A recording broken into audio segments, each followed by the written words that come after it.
Tata.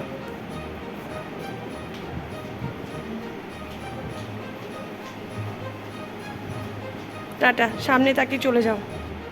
Hello everyone, welcome to my channel সৃষ্টিজ world.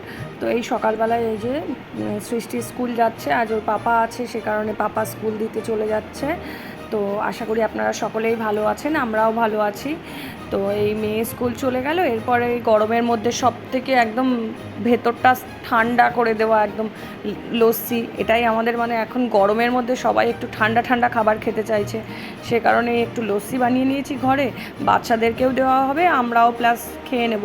তো আজ একদম সিম্পল একটা রান্না করছি বাড়িতে, বেশি সেরকম কিছুই নয়, বাড়িতে একদম একটা নর্মাল, আজকে বাড়িতে সেরকম রান্না ছিল না, শুধু মাছের ঝোল করেছিলাম।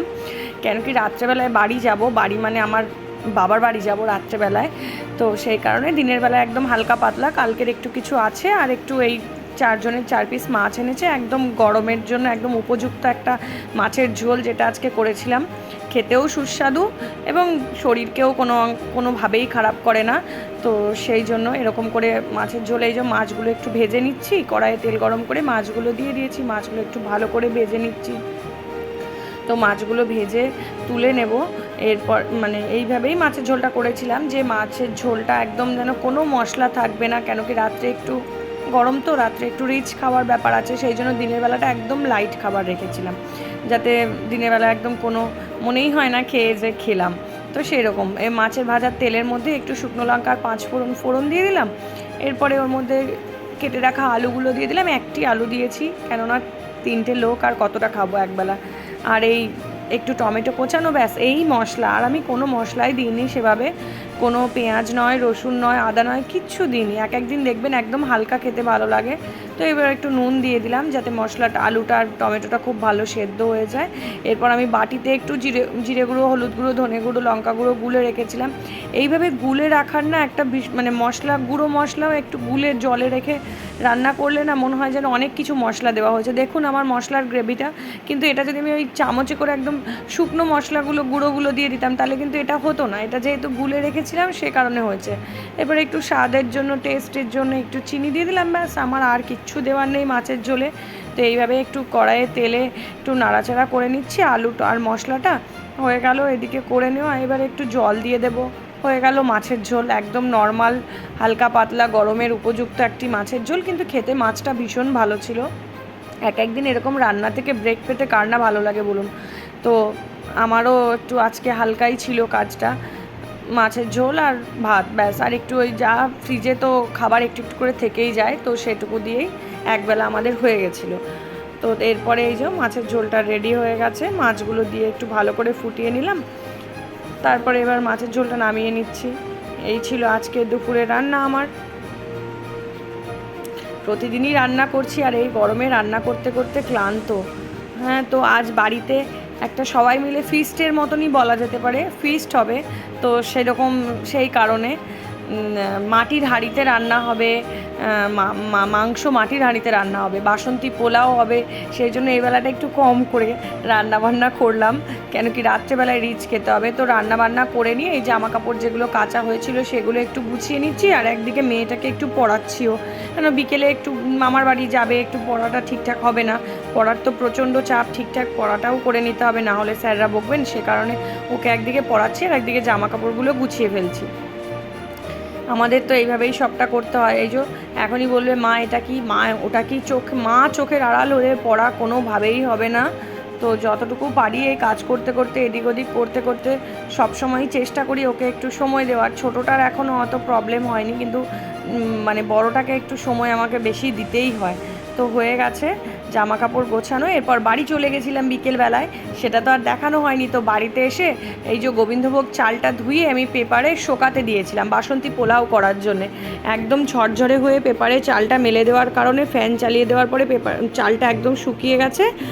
এই দেখুন চালটা আমি পেপার থেকে তুলে নিচ্ছি। তো আজ আমার সাথে আমি একা নই, অনেকে আছে, আমার ভাই আছে, আমার বোনের হাজবেন্ড, আমার মানে বোনের বর, আমার বোন, আমার মা, সবাই মিলে আজকে মানে পুরো একদম ফুল ফ্যামিলি পিকনিক। তো এই চালটা তুলে নিয়ে এরপরে ওই চালটার মধ্যে আমি একটু, কোনো ফুড কালার দিইনি, একটু হলুদ গুঁড়ো দিয়ে নিলাম, তারপরে ওখানে একটু গ্রেট করে রাখা আদা দিয়ে দিলাম, আর কিছুই নয়, এটা আমরা সবাই জানি বাসন্তী পোলাও একদম নর্মাল ব্যাপার। আর দিচ্ছি ঘি। এবার ঘি দিয়ে ভালো করে চালটাকে একটু ভালো করে চটকে চটকে মেখে নেব। তো মাখাটার ওপরেই মনে হয় আমার সব কিছু, ভালো করে একটু ঘি দিয়ে মেখে নিচ্ছি।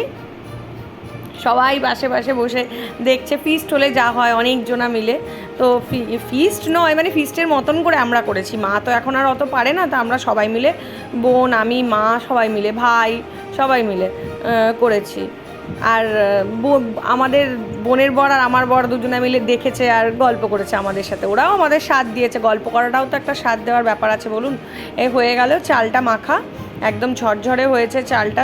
এই শুকিয়ে গেলে চালটা যত ভালো শুকিয়ে যায় না, তত ঝরঝরে হয় পোলাওটা। তো হয়ে গেল রেডি। এরপরে চলে যাব মাটির হাঁড়িতে চিকেন করতে। তো মাটির হাঁড়িতে চিকেনের জন্য এই যে মা বসেছে রান্না করতে, কেননা এই কাঠের জালে রান্না করার ব্যাপারটা, এটা ঠিক এখনও অবধি আমরা পেরে উঠি না, এটা মায়ের হাতেই ঠিকঠাক হবে। সেজন্য হাঁড়িতে, উনুনে হাঁড়ি বসিয়ে মা একদিকে জাল দিচ্ছে, কড়াইয়ে তেল দিয়ে গোটা জিরে, শুকনো লঙ্কা, তেজপাতা ফোড়ন দেওয়া হয়েছে। ফোড়নটা ভেজে নিয়ে তারপর পেঁয়াজ কুচিগুলো দিয়ে দেওয়া হলো। এরপর পেঁয়াজ কুচিগুলো ভাজা করে নিচ্ছে মা, পেঁয়াজ কুচিগুলো ভালো করে ভেজে নিচ্ছে, আর একদিকে জাল দিচ্ছে কাঠে। তো ঘরে গ্যাস থাকতেও আজকে আমাদের সবার ইচ্ছে হয়েছে যে আমরা কাঠের জালে মাটির হাঁড়িতে একদম অথেন্টিক টাইপের রান্না খাবো। তো সেই কারণে এরপরে আদা, রসুন আর কাঁচা লঙ্কার পেস্টটা দিয়ে দিচ্ছে। এরপর আবার মা সরে গেছে, মা প্রচণ্ড গরম, তো মা পারছে না সবসময় বাইরে থাকতে, উঠোনে করা হচ্ছে। ঘরের ভেতরে তো আর উনুনে জাল দিয়ে করা সম্ভব নয়, সেই জন্য উঠোনে করা হচ্ছে। তো এই আদা, রসুন, কাঁচা লঙ্কার পেস্টটা দিয়ে দেওয়া হলো, টমেটোটাও দিয়ে দেওয়া হলো। এরপর মশলাটা কষিয়ে নেওয়া হচ্ছে, আর মা পাশ থেকে জাল দিয়ে দিচ্ছে, আমি হেল্প করে দিচ্ছি, বোন বসে বসে করছে। এরপরে হলুদ গুঁড়ো, আর এটা হচ্ছে ধনে জিরে মা শুকনো খোলায় নেড়ে গুঁড়ো করে রেখেছে, ওই ধনে জিরেটা দেওয়া হলো, আর কাশ্মীরি মির্চ দেওয়া হলো, আর নুন দেওয়া হলো। এরপরে মশলাটা ভালো করে কষিয়ে নিয়ে, এই দেখুন মশলাটা খুব ভালো করে কষানো হয়ে গেছে। আসলে আমাদের কারোরই সেভাবে মাটির হাঁড়িতে রান্না করার অভ্যেস নেই, তো একটু ভয়ে ভয়েই আমরা সবাই করছিলাম, যদি ফেটে যায়, আঁচটা বেশি দিলে তলায় লেগে যাচ্ছে। তো এই ফার্স্ট টাইম করা হয়েছিল। আর এইদিকে চিকেনটা বোন দই দিয়ে আর হলুদ দিয়ে সকালেই ম্যারিনেট করে রেখেছিল অল্প নুন দিয়ে, তো সেটাও মাটির হাঁড়িতে দিয়ে দেওয়া হলো। এরপরে এটা ভালো করে কষিয়ে নেওয়া হবে চিকেনটা, মশলাটার সাথে ঠিকঠাক করে মিক্সড করে চিকেনটা খুব ভালো করে কষিয়ে নেবে। একদিকে জাল দিচ্ছে কাঠের জাল, আর একদিকে রান্না করছে, খুন্তি নাড়ছে। তো এই দেখুন মাংসটা ফুটছে। আমরা কিন্তু ওই আটা দিয়ে সাইডে যে পুরো মুখটা ঢেকে দেয় হান্ডি চিকেনের, ওরকম করে করিনি। তো এই যে মাংসটা কষানোর পরে আলুটা দিয়ে দেওয়া হলো। আলু তো মাস্ট বাঙালিদের, আমাদের কারা কারা আপনারা জানি না মাংসতে আলু খেতে ভালোবাসেন, কিন্তু আমরা সবাই মাংসতে আলু খেতে ভালোবাসি।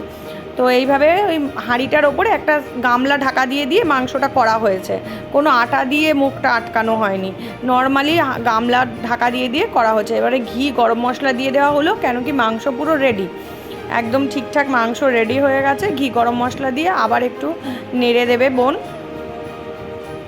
আমাদের মাটির হাঁড়িতে চিকেন, এই দেখুন একদম দেখে আমি এখন এডিট করার সময়ই আমার জিভে জল আসছে। কালারটা কি এসেছে দেখুন, দারুণ লাগছে, খেতেও দারুণ হয়েছিল। মানে সত্যি কথা যে মাটির হাঁড়ি বা কাঠের জালে রান্নার একটা দুর্দান্ত টেস্ট হয়। আর ওইদিকে ওটা হচ্ছে, এইদিকে আমি পোলাওটা আমি করেছিলাম, মাংসটা মা আর বোনই করেছিল, কিন্তু পোলাওটা আমিই করেছিলাম। এদিকে ঘরে কড়াইয়ের মধ্যে রান্নাঘরে আমি এই ঘি দিয়ে কাজু আর কিশমিশটা একটু নেড়ে নিচ্ছি। কাজু কিশমিশটা ভালো করে নেড়ে নিয়ে হালকা করে, নাহলে তো বেশি নাড়লে তো পোড়া পোড়া হয়ে যাবে, হালকা করে নেড়ে নিয়ে ঢেলে রাখলাম। এরপর কড়াইয়ে আমি আবার ঘি দিয়ে দেবো, ঘি দিয়ে গোটা গরম মশলা ফোড়ন দেবো। বাসন্তী পোলাওটা এবার আমি বসিয়ে দেবো, দুদিকে করে নিচ্ছি, তাহলে একটু সুবিধা হবে আমরা রাত্রে আবার বাড়িও ফিরবো, তো সেই কারণে।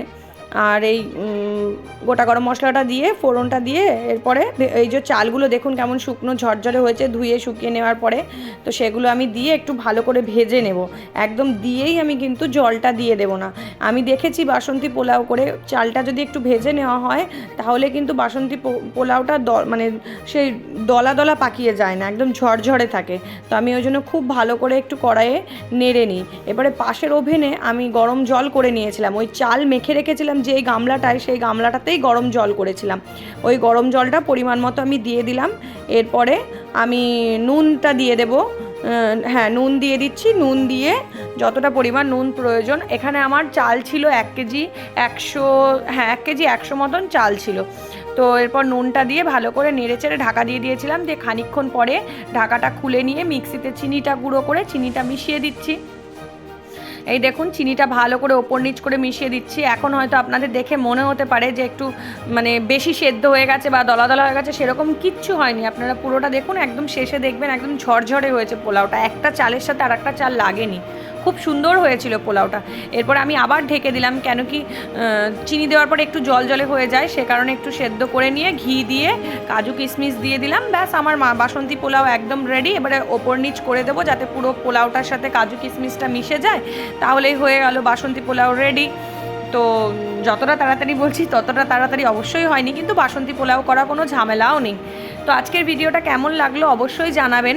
আর কোনো ভুল ত্রুটি হলে একটু ক্ষমা করে দেবেন। একটা লাইক করবেন দয়া করে, একটু সাবস্ক্রাইব করে দেবেন আমার ভিডিওটা, আর শেয়ার করে দেবেন। সৃষ্টিজ ওয়ার্ল্ড অবশ্যই শেয়ার করবেন, আমাকে একটু সাহায্য করবেন এগিয়ে যেতে। এটুকুই আপনাদের কাছে বলা। আপনাদের অনেক মূল্যবান সময় দিয়ে আমার ভিডিওটা দেখছিলেন, তার জন্য অসংখ্য ধন্যবাদ। এই দেখুন পোলাওটা সবাই খাওয়ার পরে, এটা আমি আমার বাবার জন্য বেড়ে রাখছিলাম শেষে। তো দেখুন একদম ঝরঝরে হয়েছে। ওইদিকে চিকেনও নামানো হয়ে গেছে, এদিকে পোলাও রেডি, সবার খাওয়া কমপ্লিট। বাবা যেহেতু ছিল না তাই শেষে বাবারটা বাড়া হলো। বাবা বাড়িতে ছিল না, বাবা একটু বাইরে ছিল। তো সবাই ভালো থাকবেন, সুস্থ থাকবেন। আবার কাল আসছি একটি নতুন ভিডিও নিয়ে। টাটা।